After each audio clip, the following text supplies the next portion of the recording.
नमस्कार. कोरुची इथून ही सर्वात महत्त्वाची बातमी फक्त आपल्या शिवराजी न्यूज या चॅनलवरती. बातम्यांचे लेटेस्ट अपडेट जाणून घेण्यासाठी आजच आमचे चॅनल लाईक करा, शेअर करा, सबस्क्राईब करा आणि पाहूया या बातमीचा सविस्तर वृत्तांत. सालाबादप्रमाणे यंदाही कोरोची महाशिवरात्री यात्रेची बैठक मोठ्या उत्साहात संपन्न. कोरोची येथील ग्रामदैवत श्री मारुतीदेव लंगरी साहेब उरूस महाशिवरात्री यात्रेचे नियोजन सुरू झाले असून यात्रेतील पाळण्याचा लिलाव मंगळवारी आयोजित करण्यात आला असल्याची माहिती नूतन यात्रा कमिटीने दिली आहे. दिनांक 15 फेब्रुवारी 2026 रोजीपासून ही यात्रा 4 दिवस असणार आहे, अशी माहिती डॉक्टर संतोष भोरे यांनी दिली. यासाठी पाळण्यांच्या लिलावातून स्थानिकांना रोजगार मिळावा असा उदात्त हेतू नूतन यात्रा कमिटीने ठेवला आहे. यावेळी तरुण व्यावसायिकांनी यामध्ये सहभागी व्हावे असे आवाहन करण्यात आले आहे.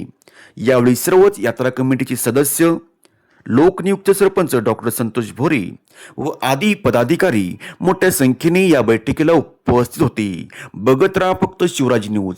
तुम्ही बघत आहात शिवराजी न्यूज. जर तुम्ही नवीन असाल तर आजच आमचे चॅनल लाईक करा, शेअर करा, सबस्क्राईब करा आणि ताज्या घडामोडी बघत राहा फक्त शिवराजी न्यूज.